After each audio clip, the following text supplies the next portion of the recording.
اب دیکھیں ڈاکٹر صاحب، گردے کی انفیکشن ہی فرٹیلیٹی نہیں ہونے دے رہی تھی، کیونکہ جو جراثیم ہوتے ہیں فرٹیلیٹی کے، جسے ہم اسپنکس کہتے ہیں، وہ بہت سینسیٹیو ہوتے ہیں، بدبو برداشت نہیں کرتے، فوراً مر جاتے ہیں، اور اسی وجہ سے ان کی جو ریکوائر پرسنٹیج ہوتی ہے وہ پوری نہیں ہو پاتی اور فرٹیلیٹی نہیں ہوتی۔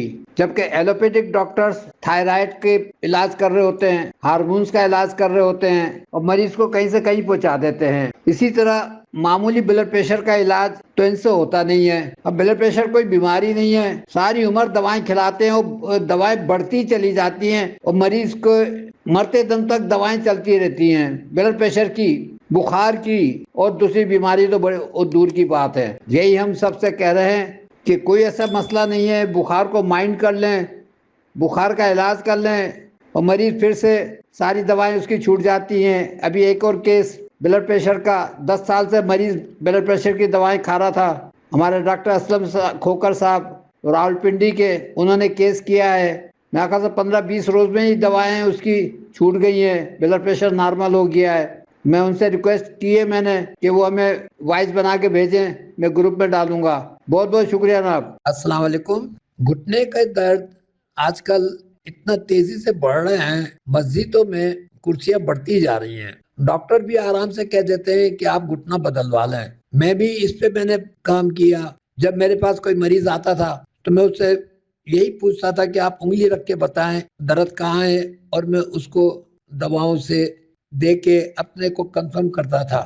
اس مناسبت سے جو میں نے سیکھا، جو میں نے سمجھا گھٹنے کے دردوں کو، تو میں نے اب 2 کمبینیشن بنائے، اور یہ بھی میں نے پروو کر لیے۔ اللہ کا شکر ہے مجھے اس سے رزلٹ مل رہے ہیں۔ آپ لوگ بھی اس کو دیکھیں اور دعائیں لیں مریضوں سے۔ پہلا والا جو کمبینیشن ہے کونیک کے نام سے، آرسینک سلفیلیو، یہ گھٹنے کے اندر کی طرف سائڈ میں درد ہوتا ہے، اور جو لمبی ہڈی ہے ٹانگ کی اس پہ درد ہوتا ہے، یہ اس کو کور کرتی ہے۔ کیلکریا کارب جو ہڈی کی گھٹنے کے سائڈ میں درد ہوتا ہے باہر کی طرف، اور ٹانگ ٹھنڈی ہوتی ہے، کولیسٹرول کا بھی مریض ہو سکتا ہے، اس پہ یہ کام کرتی ہے دوا۔ کوپرمیٹ جو ہے یہ بھی سائڈوں میں درد ہوتا ہے گھٹنے کے، اور کھچاؤ محسوس ہوتا ہے مریض کو۔ کوپرمیٹ نسوں کا ٹونک ہے، کمر میں درد بھی ہو سکتا ہے مریض کے۔ آپ اس سے یہ بھی پوچھ سکتے ہیں کریمس آتے ہیں، وہ کہتا ہے آتے ہیں، نس میں نس چڑھتی ہے۔ اسی طریقے سے نیٹم کار، جن کے گھٹنے بولتے ہیں، کڑکڑ کی آواز آتی ہے، اس پہ یہ بہت اچھا کام کرتی ہے۔ اس کی مناسبت سے نیٹم کار ہم دیتے ہیں تو مریض کو وہ کڑکڑ کی آواز ختم ہو جاتی ہے۔ اوسیمم کین، یہ یورک ایسڈ کی دوا ہے، یورک ایسڈ کی وجہ سے اگر گھٹنے میں درد ہو یہ اس کو کور کرتی ہے۔ اس طریقے سے 5 دواؤں کا کمبینیشن ہے، مجھے تو اچھے رزلٹ مل رہے ہیں، آپ لوگ بھی دیکھیں۔ دوسرا جو کمبینیشن ہے کیپلن کے نام سے، کینترس 30، جو لوگ یہ شکایت کرتے ہیں کہ زینہ چڑھنے اور اترنے میں ہمیں تکلیف ہوتی ہے، یہ اس تکلیف کو دور کرتی ہے کینترس۔ آپ اکیلی بھی دے سکتے ہیں۔ لیڈم پال جو گھٹنے کا خلا ہے، وہاں پہ کچھ ڈپازٹ ہو جاتا ہے، کتابوں میں لکھا ہے یورمک ایسڈ ڈپازٹ ہوتے ہیں، یہ اس کو کور کرتی ہے اور ڈپازٹ کو ختم کرتی ہے۔ گھٹنا موڑ سکتا ہے انسان، ورنہ عطیات میں بیٹھ نہیں سکتا ایسا مریض۔ لائکوپوڈیم جو ہے گیس کی دوا ہے، گھٹنے کے نیچے، چپنی کے نیچے سائڈوں میں 2 کھڈے ہیں، ان کھڈوں میں اگر آپ رکھیں تو مریض تڑپ جاتا ہے، اس کو ایسا وہاں پہ درد ہوتا ہے، لائکوپوڈیم وہاں پہ کام کرتی ہے۔ اسی طریقے سے نیٹم میور، جن لوگوں کو گھٹنے کا گیپ شکایت ہوتی ہے، ایکس رے یہ ڈائگنوز کرتا ہے کہ اس کو گیپ آ گیا ہے، نیٹم میور آپ 30 میں دیں، فوراً اس سے رزلٹ آتا ہے، فوراً اس کا درد ختم ہو جاتا ہے۔ اسی طریقے سے گھٹنے میں سویلنگ ہو یا اس میں کوئی ڈی شیپ والی کیفیت ہو، جو پلسٹیلا کا مزاج ہے، اس کے مناسبت سے یہ وہاں پہ کام کرتی ہے۔ آپ اکیلی بھی ایسے مریض کو اگر آپ 30 میں پلسٹیلا اکیلی دے کے دیکھ سکتے ہیں، آپ کو رزلٹ آئیں گے۔ یوں میں نے 2 کمبینیشن بنائے ہیں، آپ لوگ بھی دیکھیں۔ اب اس میں دونوں بھی دے سکتے ہیں اور ایک بھی دے سکتے ہیں۔ ہو سکتا ہے کچھ چیز پہلے میں کور ہو رہی ہوں، کچھ تکلیفیں دوسرے میں کور ہو رہی ہیں، تو آپ آدھے گھنٹے کے وقفے سے پہلے کونیک دے دیں، پھر کیپلن دے دیں۔ آپ ایسا بھی کر سکتے ہیں یہ میں نے پوری تفصیل بتا دی ہے، آپ بھی تھوڑا سا اس پہ محنت کریں۔ 2 دوائیں رہتی ہیں میری، میڈورینم 30 اور تھوجا 30، جن کے گھٹنے کی ہڈی، گھٹنے کا جو ٹانگ ہے اس پہ ورم آ جاتا ہے، موٹی ہو جاتی ہے اور گھٹنے میں درد ہوتا ہے، وہاں پہ میڈورینم 30 بہت تیر کی طرح کام کرتا ہے۔ اسی طرح تھوجا جو ہے اس کا بھی سائڈوں میں درد ہوتا ہے، اور ایسے مریضوں کے منہ میں چھالے بھی ہو سکتے ہیں، پیشاب زیادہ بھی آ سکتا ہے، پسلیوں کے نیچے جو پیٹ سخت ہوتا ہے یہ بھی کیفیت ہو سکتی ہے۔ تھوجا کا جو علامات ہیں اس کی مناسبت سے آپ اس کو چیک کر سکتے ہیں دوا دے کر، فوراً مریض کو درد میں آرام آتا ہے۔ استاد محترم السلام علیکم ورحمۃ اللہ وبرکاتہ۔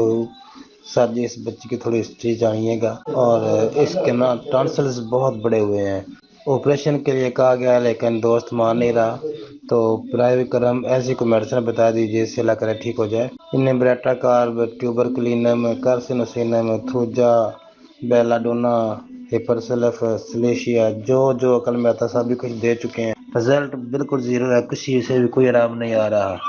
تو سانس اندر لیتے ہوئے سرجی شدید درد ہوتا ہے، اور بچہ آج کل اتنا زیادہ پریشان ہے، برائے کرم سے ذرا مریض دیکھیے گا۔ جی ڈاکٹر صاحب، آپ نے برائٹا کارب 1000 کا بھی رزلٹ لے لیا، 900 کا بھی رزلٹ لے لیا، دوسری ہائی پاور کے بھی رزلٹ لے لیے، اور مریض کو آپریشن تک پہنچانے کی تیاری کرا دی، جبکہ یہ کیس برائٹا کارب 30 کا ہے۔ اس کو برائٹا کارب 30 دیں، اس کے ساتھ کوئی دوا نہ دیں، اور کل تک اگر یہ ٹھیک نہ ہو تو آپ مجھ سے مشورہ کر سکتے ہیں۔ جن بچوں کے گلے کھٹی چیز سے، کولڈ ڈرنک سے خراب ہوتے ہیں، پراپر دوا برائٹا کارب ہے، اس کے علاوہ کوئی بھی دوا دیتے ہیں اس سے رزلٹ نہیں آتے، مریض کہیں سے کہیں پہنچ جاتا ہے، وقتی سکون تو مل جاتا ہے لیکن۔ السلام علیکم، ڈاکٹر وکیل کراچی سے۔ ایسیڈیٹی اور گیسٹرائٹس یعنی کہ تیزابیت اور ورم معدہ یہ بیماری ہے، اور یہ دوا میری ماشاءاللہ کوئی 30 سال سے زیادہ ہی ہو گئے ہوں گے، ماشاءاللہ بہت اچھے رزلٹ دیتی تھی، ابھی بھی دیتی ہے۔ لیکن اگر کسی کو تیزابیت کی شکایت ہو، میں پھر یہ کہوں گا، اس لیے میں نے خاص طور پہ میں نے یہاں پہ لا کے اور میں اس کو کلیئر کر رہا ہوں کہ زیادہ تر جو کیسز ہو رہے ہیں تیزابیت کے، وہ بخار کے ہو رہے ہیں، بخار کی جلن ہے، اس کو تیزابیت نہ سمجھا جائے۔ تیزابیت ہوگی اگر بخار 98.4 باڈی ٹمپریچر ہے اور اس کے بعد ایسیڈیٹی ہو رہی ہے، تو پھر آپ یہ دوا دیں، انشاءاللہ آپ کو فوراً ریلیف ملے گی، اور ویسے بھی ریلیف ملے گا، لیکن پرماننٹ وہ تیزابیت ختم نہیں ہوگی۔ کیوں کہ تیزابیت تو اصل بخار کی ہے، تو اگر بخار کی تیزابیت میں، بخار کی جلن میں اور ایسیڈیٹی کو فرق کرنا ہمارے ڈاکٹر کا فرض ہے، وہ اس کو کلیئر کرے کہ یہ ایسیڈیٹی ہے یا بخار کی جلن ہے۔ بہت بہت شکریہ جناب۔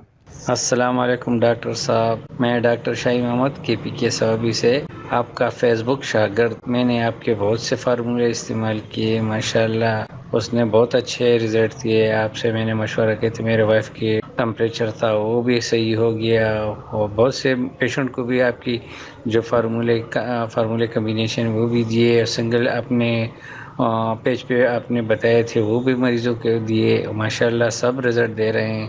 اللہ آپ کو لمبی زندگی دے۔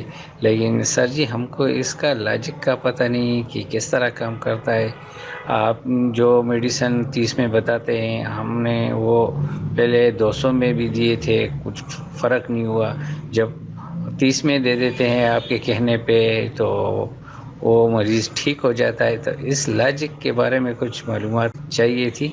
بہت مہربانی سر، اللہ آپ کو لمبی زندگی دے۔